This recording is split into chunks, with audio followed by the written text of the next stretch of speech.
നമ്മുടെ ഐഡന്റിറ്റിയെ കുറിച്ച് നമുക്ക് സംശയം വരരുത്. ആദ്യത്തെ കാര്യം, ഒരു സംശയവും വരരുത്. അതായത് ഞാൻ ദൈവത്തിന് വിലപ്പെട്ടവനും പ്രിയങ്കരനും അമൂല്യനുമാണ്.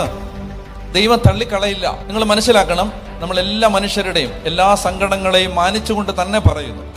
ആത്മഹത്യ ചെയ്യുന്ന ഒരു മനുഷ്യൻ ഈ അവബോധം ഒരല്പനേരത്തേക്കെങ്കിലും നഷ്ടപ്പെട്ട ഒരാളാണ്. ജീവിതം അവസാനിപ്പിക്കാമെന്ന് ചിന്തിക്കുന്ന ഒരാള് ഒരല്പനേരത്തേക്കെങ്കിലും ഈ ബോധ്യം നഷ്ടപ്പെട്ട ഒരാളാണ്. ഞാൻ ദൈവത്തിൻ്റെതാണ്. ഞാനൊരു കാര്യം നിങ്ങളോട് പറയാം. ദൈവം തൻ്റെ ജനതയെ പരിപാലിക്കാൻ അറിയാവുന്ന ദൈവമാണ്.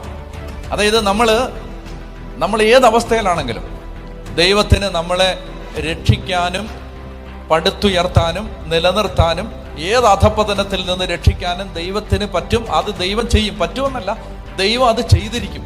ഇത് നമ്മൾ മനസ്സിലാക്കുന്നത്, ഇത് ദൈവത്തിൻ്റെ ഔദാര്യമായിട്ട് ദൈവം ചെയ്യുന്നതല്ല, മറിച്ച് ഇത് ദൈവം, നമ്മൾ മക്കളെന്ന് പറഞ്ഞ് ദൈവം തെരഞ്ഞെടുത്ത് സ്വന്തമാക്കിയത് കൊണ്ട് ദൈവം അങ്ങനെ ചെയ്യൂ, അങ്ങനെ മാത്രമേ ചെയ്യാൻ പറ്റൂ. നമുക്കതുകൊണ്ട് നമ്മുടെ മനസ്സിൽ ഉണ്ടാവേണ്ട ആദ്യത്തെ ബോധ്യം, ഞാൻ ആരാണ്, എൻ്റെ ഐഡന്റിറ്റി ഞാൻ അന്വേഷിക്കാൻ പോവാണ്. ഞാൻ ദൈവത്തിൻ്റെ ഏറ്റവും പ്രിയപ്പെട്ട ദൈവത്തിൻ്റെ സ്വന്തം ജനമാണ്.